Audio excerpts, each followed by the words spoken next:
Thank you, Madam Chair, and good afternoon, board members. As you know, we had our strategic plan workshop 2 weeks ago, and we were not able to really get through the information and address your questions regarding Goal 1, academic success, our most important mission.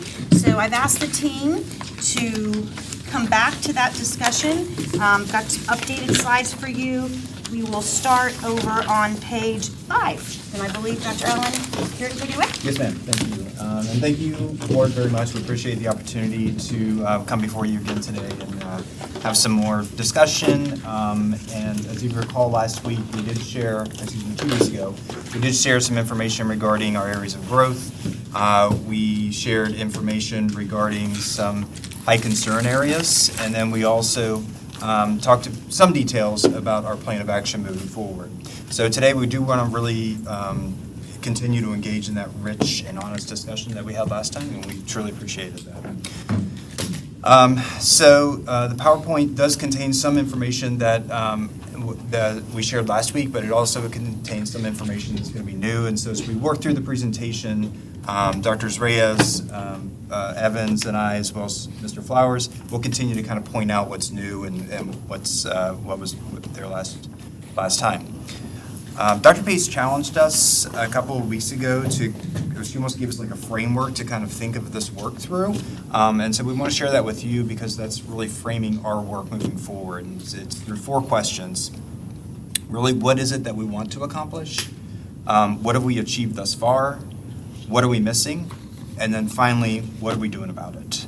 So, I'll take the easy one is what do we want to accomplish? Academic success, obviously, we want all of our students to be future-ready graduates and improve academic standards. So that leads us to what have we achieved so far? Well, it's important to identify. Sorry, Doc. What does that mean exactly? Like, what's the real number? You're saying all, right? Yeah, that's directly from our strategic plan. Right. So we want all students. What does all actually mean? Because what's an actual number? You're saying all, right? I'm a very literal person. So if you're telling me all, we are universes away from that right now. Yep, I don't agree, but that is the strategic plan that this board approved was for all students. Okay. And so, Sorry, Dr. Reyes. That's all right. The next question is, what have we achieved thus far? So it's really important to identify areas that are in need of improvement, but we also find that it's also important to recognize areas that teachers are really making a big impact with student achievement. So we support these efforts through learning resources in our one-to-one device, as well as by providing the curriculum unit plans, which really assist teachers in implementing the textbook adoptions, as well as minimize their use of personal time trying to find complementary materials to go with the lessons. So if I could ask you to turn to slide 7. While we realize school grades will be based on tested grade levels, it is equally important to ensure that students have a strong foundation so that when they get to tested grade levels, they have higher achievement. We're encouraged that the first chart indicates statistically significant growth in early literacy, reading, and math across K-2 grade levels. For the most part, the numbers speak for themselves, but I did want to point out one example that might not be as plain as the other columns. If you look at early literacy reading and first grade, kinder and first grade students take early literacy until they score an 852. Once they score 852 in early literacy, so you're talking about letter recognition, sound, phonemic awareness. Once they have tapped out with 852, then they go ahead and take the reading progress monitoring. That means that we've got readers, right?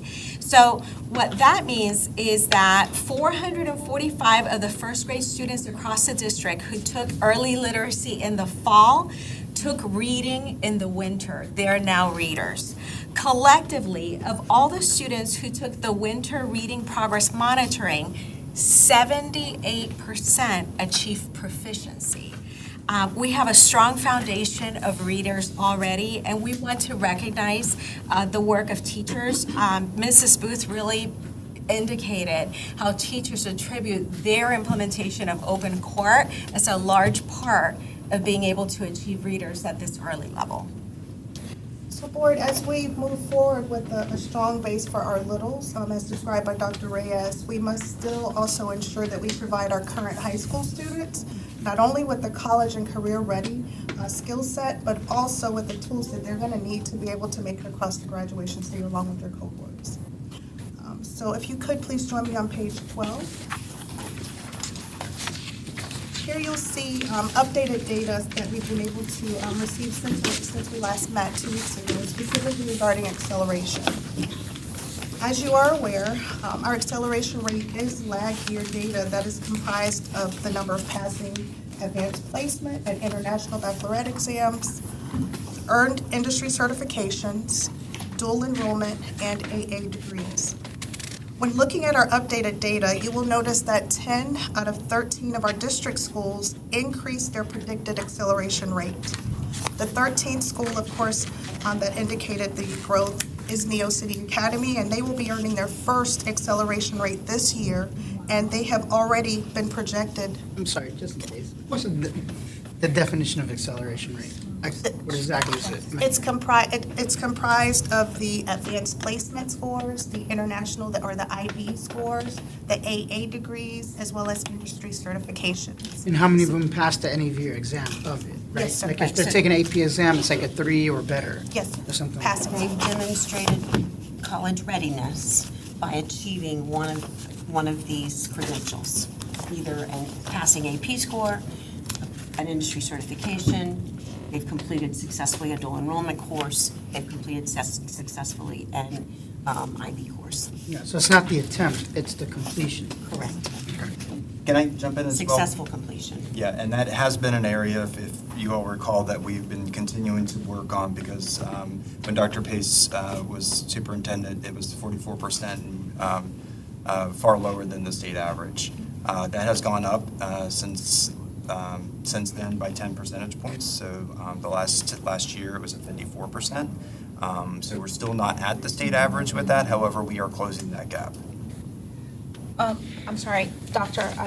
Allen. So we are at 54% acceleration rate. What is it, the state's average? The state average was 60% last year. Yeah. Okay. When you look at the districts and add them all together, it was 60%. 60? Okay. We're projected at 58 for this year. 58, not too far along. I do notice that Osceola went down. That's interesting.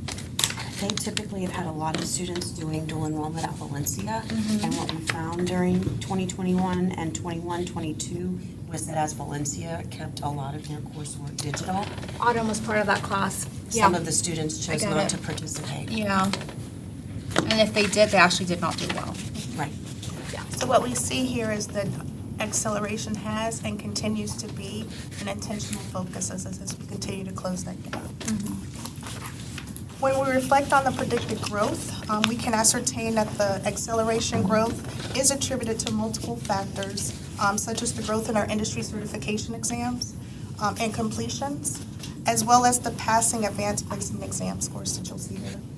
Our industry certifications have increased by 503 certifications since our last year for a total of 2,745.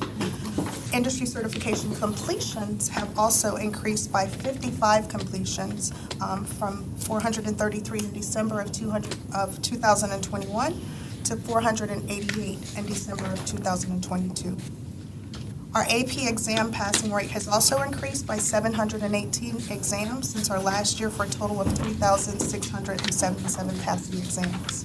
These efforts have definitely led to an overall projected increase in our acceleration rate as previously described from that 54% to now a 58%, which is 2 points away from that state.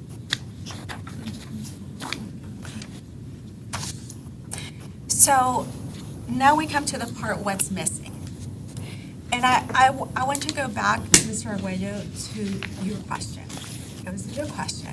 And the question was, what does all mean? So all is 100%, right? We aspire to provide what the students need to get to 100%. But that we have to do in increments. We go as fast as we can with sustainable growth for all students. While the goal is 100%, as we go through the years, we have to have certain milestones to reach to let us know we're getting there, we're moving there to that goal. Because where we are at now didn't happen just 1 year for one data point, right? So we have to keep on moving and put in those goals. In order to do that, we have to really identify what's missing. What's missing that's going to get us from where we are to our goal. And so we looked at the data in slide 7. I know it's a little bit of a trip around the PowerPoint. When we looked at the data based on the ELA and math data for PM2, it is evident that while the district is making statistically significant growth, it is below the growth of the state average. A closer look reveals that in mathematics, the district growth in proficiency grades 3 to 8 is between 8 to 18%, while the state average is between 10 to 21%. What we are missing is 2 to 3 percentage points from the state. Dr. Reyes, can you, I know we're in slide 7, but which columns are you looking at so that I can compare them at the same time? Absolutely. Fall to winter with math. Okay, so state, district. This was So when we look at the columns, not to here. This is Okay, I see, thank you, thank you. So there is, yeah. Okay, thank you. so what we're missing is 2 to 3 percentage points to be in par with the state.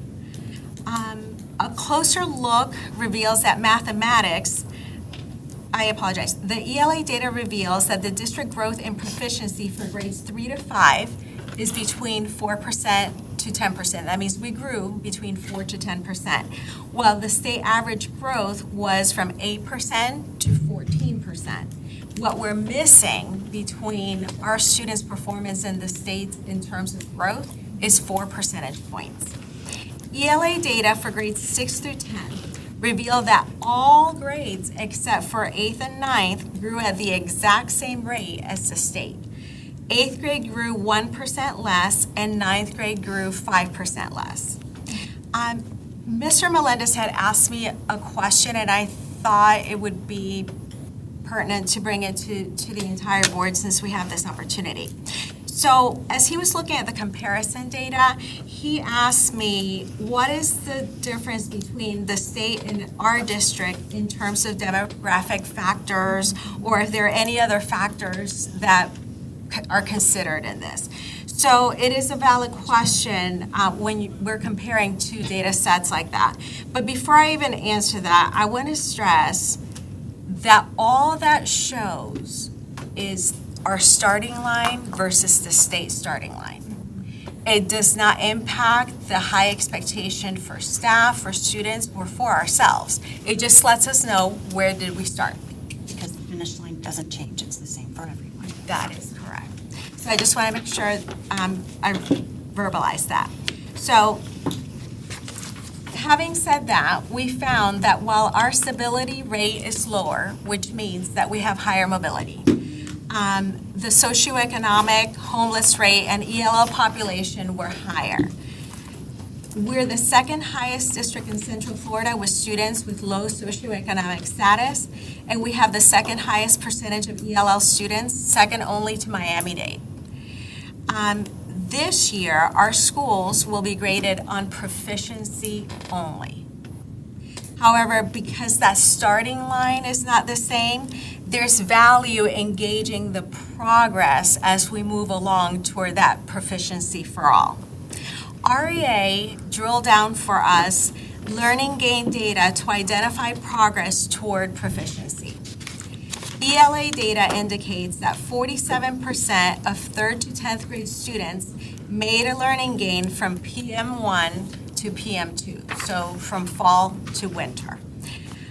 Trends in math data show 57% of students made a learning gain from PM1 to PM2, and 56% who were at level 1 or 2 made a learning gain from PM1 to PM2.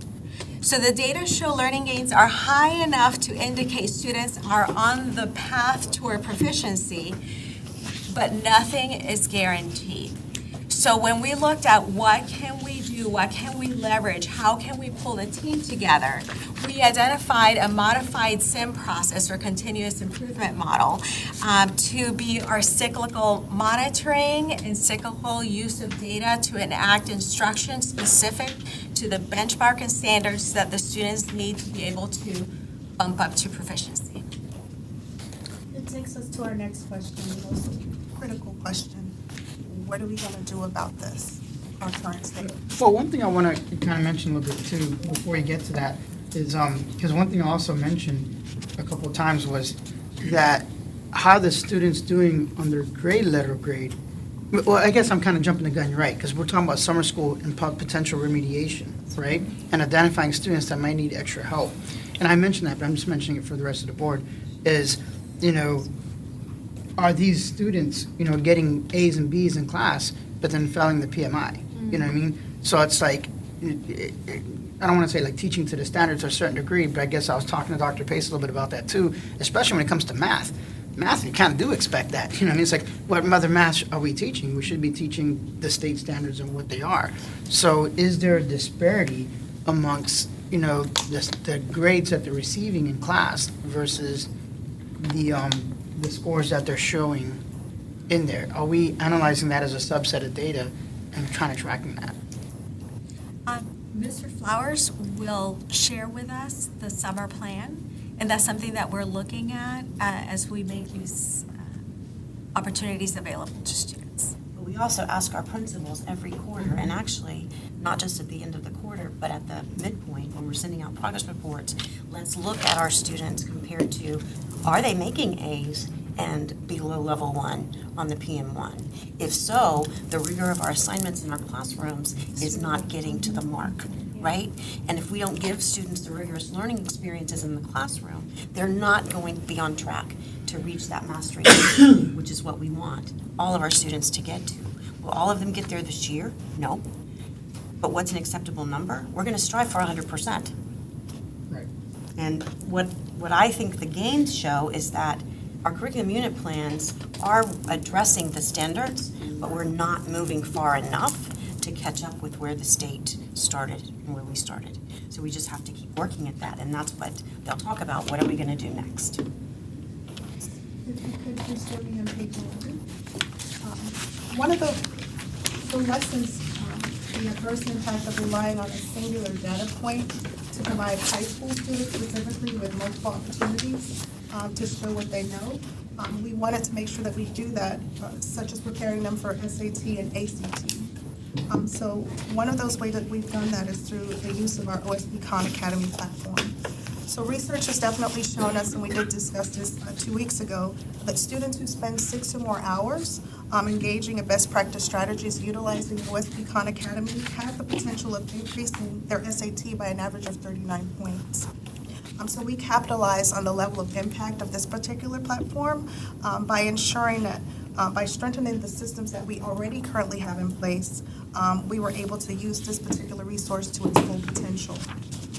OSP Khan Academy for us is currently available to all of our 9th through 12th grade students, with students right now averaging 467 learning minutes as of February 12th. This board is actually an increase of about 36 minutes from the time that we reported this information just 2 weeks ago. So as you can see, we're continuing to put those systems in place to make sure that we are utilizing this system and this platform with fidelity to benefit of our students. In prior years, we had the capacity to recognize which of our students had linked accounts with Khan Academy, but we could not monitor their actual usage. And that is what the OSP platform has allowed us to do, which is helping both our teachers and our district level staff understand where we might need to intervene. And with that, we now have 91% of our high school students activated with Khan Academy accounts. And so we are definitely on the right trajectory to make sure that we are moving in the right direction, to the point that we've recently had 4 of our high schools recognized on the national level by College Board for their participation in the recent Kanathalon. Those schools included Tohopokalika High School, Osceola County School for the Arts, New Beginnings. That was a very big win for us. And also Point Siena High School. We saw benefits from this particular offering to the point that we have also scheduled a spring Kanathalon, which will, it actually already commenced. It started on February 15th, and it will continue through March 22nd so that we can maximize spring break as another opportunity for our students. And as we talked about last time we met, that we know that the portrait of the graduate begins well before high school, and we all take ownership in that. The chart on the bottom of page 11 there shows you one of the efforts that we work on in middle school for our most academically competitive kids, to give them the opportunity to take the SAT entrance exam in sort of a no harm, no foul environment, and get them accustomed to what that test looks like, what are the conditions like, what do I need to bring, how long is the test, that kind of thing. As you can see, since 2015, when Dr. Pace became superintendent, we've increased it from 35 up to 377 participants. So the final question in our framework is, what are we doing about it? I invite you to turn to pages 14 and 15 now for next steps. And I'll talk a little bit about some of the immediate things that we've taken place. We had mentioned that we prioritized our district leaders to fill not just the critical vacancies, but also going out and helping with interventions of students. That's well over 100 staff members that we've deployed out to our schools. Every one of those people have, we're giving a roll up the sleeves approach to it. People from our ESC department, our multicultural department, curriculum instruction, CTE, professional development, lead mentors, even our green shirts are out helping in all of these efforts. And everybody sitting back here in this room as well is devoting time. So Mr. Arguello, you actually gave positive comment to them last time for going out and doing this work, and we want to echo those accolades to everybody that's here and the ones that are not here as well for not just doing their jobs, but also doing above and beyond what we're asking them to do. Putting students first. Yeah. And then finally, I wanted to highlight on the last page, we continue in these small groups to, as Dr. Reyes said, use small-term continuous improvement model assessments to make sure that kids are performing where we need them to perform. In addition to that, we also, it's mock test season coming up here pretty soon. So for a lot of the tested subjects, as you can see, we have prepared mock assessments that we try to replicate to the conditions of the actual test the best that we can. Not only does that give the kids, once again, an environment that they kind of know what they'll be getting into, that is critical data for us to use in not just core instruction, but those intervention groups as well. When I see here on page 14, underneath the picture there, it says organized, targeted, extended learning opportunities. Is that kind of like, because I've been preaching from the dais for a while about increased intervention time, and trying to see if we can do that as best that we can. Because at the end of the day, we can't really punish kids to stay after school and get the extra learning they need. Are we trying to find creative ways to get more intervention time in there throughout the day? I know with elementary schools it doesn't really apply because they have the kids the whole day. But middle schools, when they start switching classes, and when I looked at the ELA scores from the other charts, it's always the middle schools that have like the biggest issue. Yes, it is. So are we? Is that what I'm reading that to mean? To be Yeah, that? extended learning opportunities, that term really is talking about after school and before school, and that intervention time that you discussed. So that's outside of the core curriculum times. This time of year, especially after the mock exams, principals will prepare kind of fun, they do fun things, so like on the weekends, and try to get kids in, and target those standards that we know that they, according to the mock assessments, they're lacking. But yes, it includes all the above, Ms. Melendez. Talk about when you guys specifically, give an example of when you're doing small groups. I know you're going to Zenith, Chandra, when? Every Wednesday morning, I have a class first period. I'm working with a group of students who are working towards concordance. I've been working with them on ACT prep. Several of them already took this ACT 2 Saturdays ago. I'll be there tomorrow morning, 7:20 for first period, and we'll continue our work there. Belinda, you're going. Laura Ridge, I just missed you this morning, actually. So I have 2 groups. We're working on Central Idea. I go first thing in the morning, Tuesdays and Thursdays. Yep, and I'm at Parkway Middle School Tuesdays and Thursdays and sometimes Mondays to work with a small group on the best subject ever, civics. And I'm at Pleasant Hill on That's Wednesdays. something we can agree on. And, teaching 3rd grade, 4th grade, and 5th grade math in the CIM model. And it's standards based on grade level, fun activities, and it's great. And everybody in this room is doing something like that. And the other concern I got, that I bumped into somebody the other day, and I didn't realize that this kind of happened. Like on page 9, when we talk about the graduation rates, and I spoke to Dr. Evans about it earlier. She was on her plane, so I apologize, but she gave me a little bit of information. I didn't realize that a senior can switch from one school to the next year and then count towards the other school's graduation rate. So if I'm just making a Poinciana High School as an example, that's my water. I'm struggling the whole time there, man. I'm about to fail, right? Awesome. Whoop! That last senior year, I move over to Zenith, or I move over to like Main Street High School, and I'm counting towards their graduation rate. And then I'm never accounted for about the life of me because I've been here the whole time, And so in a way, that can statistically make Poinciana look a little bit better, and it can make Zenith and Main Street look a little bit lower. So I wonder how many people are switching their senior year. Because I can understand their sophomore year, because there should be like some early identification process. By the sophomore year, if Poinciana feels like they can't graduate me well, they shouldn't dump me at the last minute. They should be like, wait a second, it's my sophomore year, I am struggling. Julius Melendez needs some help. Either I need Zenith, or I need whatever, or I don't know, I need something, But I don't need to be dumped at the last minute my senior year. So I'm curious to see, out of this graduation rates, how many students are switching the senior year. And I only need to know the senior year, because if they're moving before that, then there's enough time to the new school to take them in and have that opportunity to fix them. But because I know when you look at Main Street, and I happen to talk to somebody out there too, look at that number, looks so low, a lot of them get dumped at the last minute, and they're like, they got what they got. You know what I mean? It's like, We didn't have enough intervention time. Well, Main Street and Zenith were both set up specifically as credit retrieval programs to focus entirely on getting a kid across the stage to graduation, right? This is a kid who doesn't want to participate in sports, is perhaps feeling isolated on the larger high school campus, needs a smaller setting, needs more intense attention, and that's what they can get in the credit recovery programs at both Zenith and Main Street. but it shouldn't be the But senior year. I understand where you're coming from on that. At the same time, if I have a senior who comes to me at 17, 18, and they have 20 credits instead of 24 credits, and they say, I'm done, I'm just going to quit, then that's when our counselors will say, listen, there's some other opportunities, there's some other options. You need to work in the morning. Main Street has a program that's in the afternoon and the evening. You want to learn a job skill.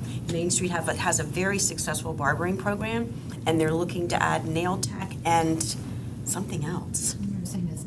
Nursing assistant, thank you, Renee. I knew we had just talked about it this week. Zenith has a hands-on construction. They're also doing nail tech, and they're doing like small engine repair, right? And so it's about what's going to keep that kid engaged enough to at least get them that high school diploma before they just quit altogether. But we can certainly get the data about when those movements are happening. And every one of our high schools has an on-site credit retrieval program, and they're supposed to be intervening early. We always prioritize the seats and ingenuity for our seniors, because they're the most critical in that cohort. But then if there are empty seats, then it goes down to juniors or it goes down to sophomores. And we also will have them here over the summer up until the very last minute of school starting again in August to give them time, if they need it, to earn those necessary credits. One of the challenges that we found with our graduation rate this year, as we really started digging into the data, was that we had students who had met the testing requirement, they had met the graduation credit number, but they had low GPAs. Well, that's not okay. We've got to intervene early when they have low GPAs, because then they need to be working on not just credit recovery, but grade forgiveness. And so those are some of the things that Dr. Evans has put into place with a weekly or biweekly monitoring system that she and Ms. Brown are doing. You want to talk about that? Yes, so ultimately, we're having schools provide us with that real-time movement where they're now pulling that information of those critical seniors, providing that information to myself and Ms. Brown so that we are able to actually, in full-time traction, see the movement of those students as they are able to get credit recovery and grade forgiveness. Thank you. Oh, yeah, I'm sorry, I'm sorry, I've been asking a question in my mind for a little bit. Thank you. So, I don't necessarily so much agree, maybe I do, I don't know, so much with Mr. Melendez's viewpoint of having students go to Zenith or Main Street earlier. Maybe I do. We'll have to see the data. But he does bring an interesting point about early intervention. So I'm curious to know what are the real-time interventions that we do at every level? Because I'm sure that in ninth grade, there's already going to be some data that shows a student may be falling behind. And what do we do to intervene at that point so that it's not last resort where, having to move folks over to a different school?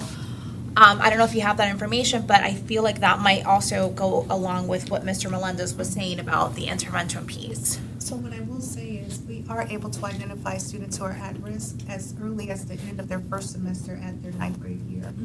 That happens for us through our school guidance counselors. They complete credit checks with students. That's where they are inviting parents and having those meetings early. If we see a student who are starting to struggle, where we are able to bring them in to start working towards that.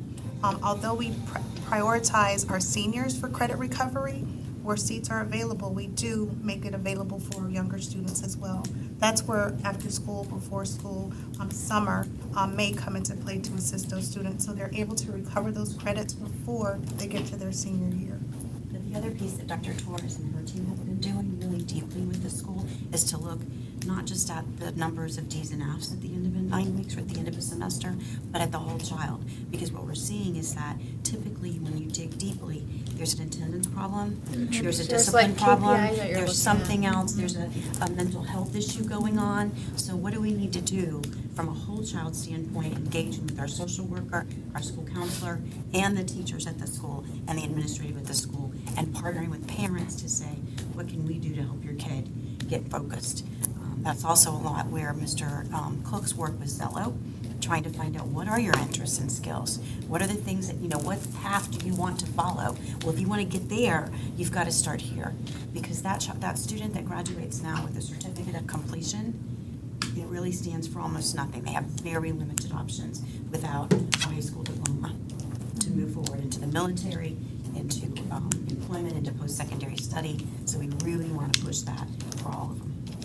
No, I was going to say, this is added to this. So you have the percentages of the graduation rates. I know that's how it's reported to the state, and we compare all that. But some of the schools that we see here, like you have, where are we at? New Dimensions High School, like they're at 96%. Well, the number of students in that particular school versus the Harmony High School type of number of students, like, I guess it's more like, I know that you track the real number of students and to be able to kind of dig more into the whole picture because, they have quite a few more students at some of these high schools than it does. So the number, I appreciate the rates per campus, but it really is to dig into what is the whole number of our seniors to go through to see what that looks like and maybe sending out, I hate to say triage, but And New Dimensions has done a really good job from the very beginning of finding their mission and sticking to their mission.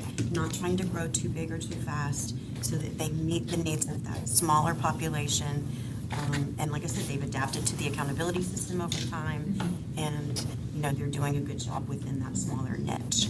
But she does- Unfortunately, we can't operationally sustain schools of 500 students Correct. all across the district. It's But when just- you're comparing Yeah, it down to absolutely. there, it's really not fair. I have to just say this because you're talking about such a small population versus the larger number here, and I guess pushing out more resources to those to have equal access for all, if that makes sense, so. That's a really good point, because if you look at all of the schools that have the highest rates, they're all the smaller schools, the Oxas, specialty schools. yeah, specialty schools, so they are going to have more attention giving to each student. Obviously, we know that we have a challenge with ensuring that every child has a certified teacher, we know that, but like, what are some ways that we could, because that seems to be a trend, like, how do we make it more equitable? So that's a really interesting point.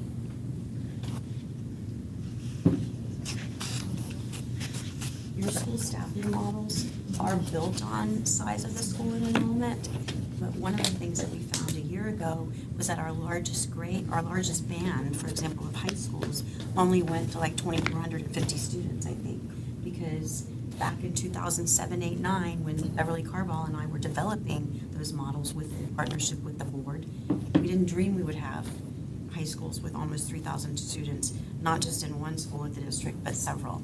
So we've had to add. So for example, do they need an additional counselor in order to break down that student to counselor ratio? Yes, they probably do. Do they potentially need another dean? But then all of that gets into operational cost. But you're going to have more attendance issues and more discipline issues when you've got 2,900 students as opposed to 2,100 students or 500 students. So we've got to respond to that. Dr. Pace, and I mean this with all due respect, I'm trying to, like the doctor, trying to figure out the specific cause. Can I see this and I see what the next step are? But if we identify the top 3 reasons why there is that academic deficiency, like for instance, one of them we saw was certified teachers. I think that might be interesting. So the vacancy rate isn't 100% even.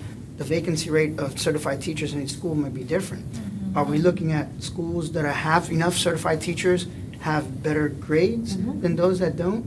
So then, because, you know, you kind of like to tackle everything, but man, if we could just maybe tackle a couple of things and do it really well, and then kind of like, you know what I'm saying, kind of doing a science experiment, get a couple variables under control, and then start working on the others. So like, you know, because obviously COVID can't be an issue because everybody else had COVID in the state. And so that's kind of baked into what the numbers are. But we really have to identify what are the reasons why these kids or these students are not achieving. So before we have great prescriptive answers, Yeah. you know, what is the top reason? What is the top 2? You know, and let's knock out the top 2. And that is how we deployed our 31 people going out to provide direct support, called it the critical vacancy list. Where have those vacancies been all year that we're not adequately able to fill in the gap with coaches or mentors or some other resource? That's where we're going to have to ask the resource teachers at the district office, other people at the district office to go in and fill the gaps with those students. Do we need So to that is- do we need to create a line item? I'm sorry, I got an idea. Just hit me fast. I apologize. I didn't mean to interrupt That's you. I'm okay, go sorry. ahead. Maybe like in the military, you know, we do signing bonuses. You know, let's do something innovative and say, okay, look, these are the targeted 3 schools. If all, you know, let's give I'm picking up a crazy number. Let's give a $20,000 signing bonus, because that's what we did in the military, to somebody to be this specific teacher at this school, because that's what it was when I was a medic. I was a medic. They didn't just say, hey, here's a bonus for a medic. I had to be a medic at a specific unit. So I can be a medic all I want, but if this unit is overstrength and we got enough medics, they never gave me that bonus. But if this one, nobody ever wanted to sign up for that one, man, that one's the ugliest job nobody wants. And then bang, they gave me a bonus specifically for that. You know? We were able to do that at the beginning of the year with Central Avenue and Highlands because they are under the state accountability system. And so we got some additional funds through a SIG grant that specifically could go to recruiting people to fill critical vacancies at that school. The problem was we got the information on like a day, and then we had like 5 days to advertising and recruit for those specific positions, and the criteria for the teachers to make that gap was really, really prescriptive, and it was established by the terms of the grant. We did have some success in recruiting teachers to that, but is that something that we should bargain moving forward? I definitely think it's something that the board should consider when we come back together to talk about the budget in March, because we're going to continue to struggle. We know that there are a few of our schools who have a stronger issue with retention and recruiting than others. So what is it? What's the fix? What would it take to get people to go and to stay? We're addressing it from a cultural standpoint and working with our principals and our administrative teams on building capacity there to support teachers and help them feel valued and respected. But there are still some places that are hard. It's just hard. And so what else should we be doing to try to get people there? And I'm also curious to know, like, of these top schools, what makes them the most successful? So we know that there are niche schools that they have, like, they don't have that many students, right? So there's certain things there, but like, what is a profile of one of these, like, 99% graduation rate schools? And then see how we can maybe retrofit that in replicate that in the schools that need it the most. Because I'm sure it's not just that Oxa, well, let me take Oxa out of the mix. Neo City, offers certain classes. Like, there's got to be an additional piece of that that has those children or those students in that trajectory to begin with. So I'm wondering if there's like a profile that we can create and then like retrofit that into the other schools somehow. I don't know what it is. The but challenge is replicating it to scale, right? Of course.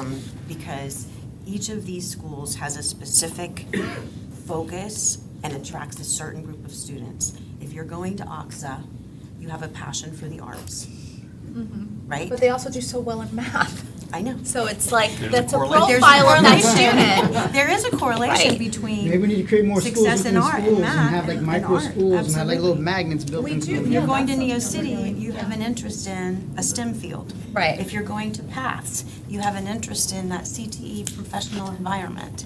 And so there's, in some respects, I think there's a stronger motivation for the students and the parents. Well, in all to of those engage. schools, you have to apply to be in those schools. You have to have certain grades, certain test scores. I mean, there is a higher level of expectation to get into any one of those schools. Yes, So but there is that. I still feel like there is a profile to No. even get that student to be interested in those schools. And it's not just a student, it's also the parent involvement that goes along with that, which means, a parent in Neo City is probably on top of their kids 24/7 to ensure that they do their homework, because that's that Or profile. they're not, Or what? or they're not, and the student just behaves in a different manner. It is. It's all the. I mean, every case is different. Every family is different. But I mean, it is. I think it is something to note. Like you both have said, that looking at there is 99%, 100% graduation rate at those schools. But I do think size is one of the biggest determining factors in those cases. But Those to- are small niche schools. I'm that back up can't- Terry this time, all right? I'm gonna defend Terry. This time. I'm gonna defend Are Terry. we recording this? Because I like this. This- I like this. I'm gonna over and defend her over because again. I think we're onto something different. Because we can't keep looking at things the same. Now, Right, I'm I coming up with agree. a different model because whatever we're doing, it ain't working. Right. I really like Terry's idea, and I'm gonna back it up a lot. It's that mentality. Somebody had to apply. Make a mini magnet school and make them apply to get into the program. Don't just let the school be there. Be a school with, like we did with the IB programs. I'm old school. I'm an old board member. When we first created the IB program, Celebration wasn't doing that hot. Neither was Gateway. So then all of a sudden we incorporated IB program like a school within the school and made them apply and do things like that. Same thing with athletics. I guarantee you, these coaches, like, I want my star quarterback getting less than a 3.0 or whatever GPA you need to I don't play sports. Whatever that minimum thing is, boy, them coaches are on their butts to do their homework, and look at all those kids that graduated. They're like honor athletes. When they went up for the things, they're like 3.5 GPAs, and they're like model kids. So maybe when you start doing things to make them apply in every single school, make them do something to get them interested in, because obviously they're not just there for school. That's the main theme. You hear that? Oxa, they're not just there for school. They want to play music. Pass wants to do CTE. Well, let's replicate that concept of wanting to come to school. There's something to be said. I'm Get trying. in there. There's something to be said for That's how you if pumped a up. child is involved in something at school, they're going to perform at higher rates. I mean, Yeah. I'm a good example of that. As a music person, I was involved in 2 ensembles and that sort of thing. I had crap grades when I was in middle school, but when I got to high school, I was a AA student. I mean, it's just I did. And same thing happens with being involved in 3DE, or same thing happens with being involved in ROTC. You're part of an organization. Dance club You're if part you of need something. to. Exactly. You know, make a Well, dance and that's club. one of the reasons why we're trying to make sure we emphasize choice across the district, and that each school has unique attractors that will get kids engaged and involved in the learning. And one of the reasons too why our summer program is designed not just to provide for remediation, although certainly it's going to be about catching kids up and accelerating them beyond where they were, but also about making learning fun and making it hands-on and practical. Can Scott So share I just think a the thing we little have bit to about do that? too, though, is with choice, with the families that can't choice to a school that has an interest for them because of transportation, parents' job, things like that, how do we then take a child and engage them in a program in their school that they're zoned for, even if they can't choice out? And that's the reason for our attractor programs. That's for, we're seeding those programs that have the ability for high interest, so kids can be involved in something. I mean, there's multiple, whether it be environmental studies, whether But we have to make it feel like a be arts. choice for them Right. too, and not just, I'm here because I have to be at this. Yeah, and I think that's where we definitely have a lot of work to do in terms of helping to strengthen that student-parent-adult relationship on the campus. Last week, we had Odyssey of the Mind competition at Tohopokalaiga High School. Small teams across the district, lots of parental involvement and engagement, and it's a fun competition that gets kids excited about doing something different, but it also deepens their learning, right? Whether it's athletics, whether it's arts. This district has supported fine and performing arts programs, not just at OXA, but at every high school, at every middle school, at every elementary school. When I was in Brevard, schools were having to choose between whether or not they had music, PE, and art. They could have two of the three, but not all. We've always committed to having art, music, and PE at all of our elementary schools. Elementary and middle school sports provides a different way for kids to be involved. And at the elementary and middle level, it's not just about you have to try out and make the team. It's about participation and intercollegiate or interscholastic competition, so that you may not necessarily be the rock star volleyball player on the AAU team, but you can still have fun with your middle school volleyball team.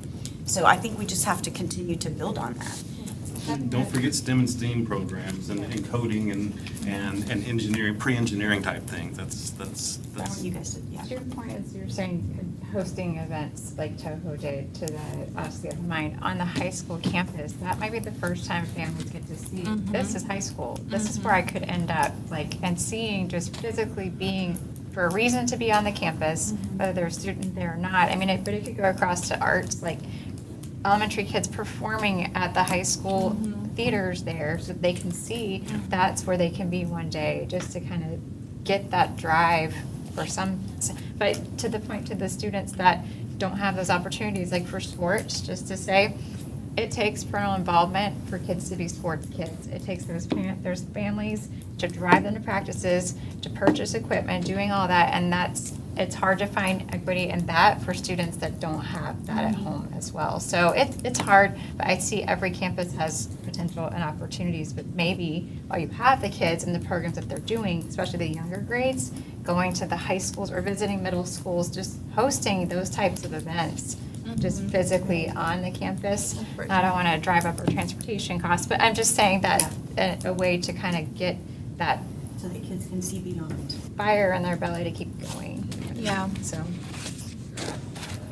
So kind of a transition into, Dr. Allen talked about it, Dr. Pace talked about it. Summer school is going to be a different experience this year. We're looking at kind of improving the trajectory of student proficiency through acceleration and graduation, but also through being able to enrich students through engaging hands-on experiential activities.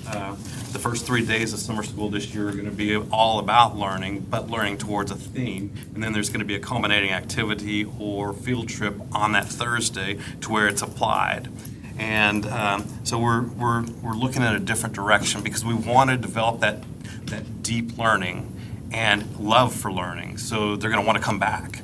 And it might spark interest to where they want to do something in July too, and continue learning, and then be ready for school to start. So that's going to kind of stop that summer slide.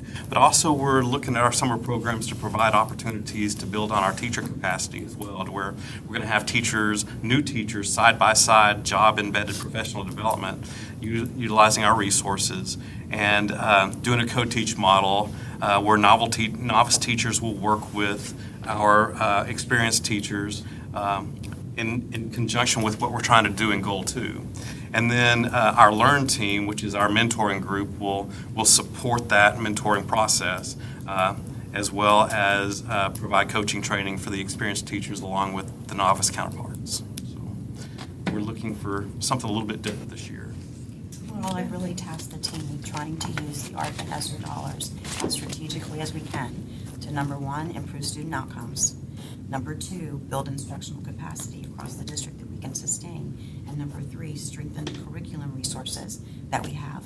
So far, we've been able to get strong job-embedded, standards-aligned ELA and math curriculum through the ARP and ESSER dollars. We've been able to implement the one-to-one device, so we're able to use technology consistently across the district. And our mentoring program is demonstrating success in strengthening capacity of our teachers, our coaches, and also improving retention. What's missing is the student learning piece. And that's where I said to the team, what we're doing is not working. What else are we going to do? What are we going to do differently to close this gap? And our ESSER funding ends. September of 2024. The Yeah. summer program funding, this is above and beyond the standard ARP ESSER account, and it could only be spent on summer learning this summer. And so a huge chunk of it will go to pay teachers, and then will be about building this curriculum and the experiences for kids. And then on September 30th of 2023, any unspent funds go back. So that's why this summer learning program, we want to make sure that we're doing something that's going to sustain learning, sustain teacher capacity moving forward, give us a strong core of this enrichment curriculum materials that we can use long-term, but that we have something to show for it on the other side of this. Because if we don't, shame on us. Yeah. Board, I have a, Can I make a couple of observations? For one, when we talk about culture, you mentioned culture, I'd say changing the measuring tape is a terrible practice. It's going to be extremely hard to resolve any problem when you talk about what we do in the military. In the military, you accept accountability without excuses, and then you try to resolve that problem. And I think that's not something that we do well. ESE is a gigantic mess throughout the county that's pulling resources and support that is definitely having an impact on all the other classes. Discipline is a mess, which is reducing productivity in the classroom, in every classroom across our entire district. Morale with the teachers is a gigantic mess, which is going to reduce productivity in the classroom. This is definitely a reason why you can't mess with the teachers at the bargaining table and then ask them the following day to work harder, which is something that you mentioned. That's terrible practice. I think how you spend money is the easiest change that you can make in an organization functionally, but it's also the hardest emotionally.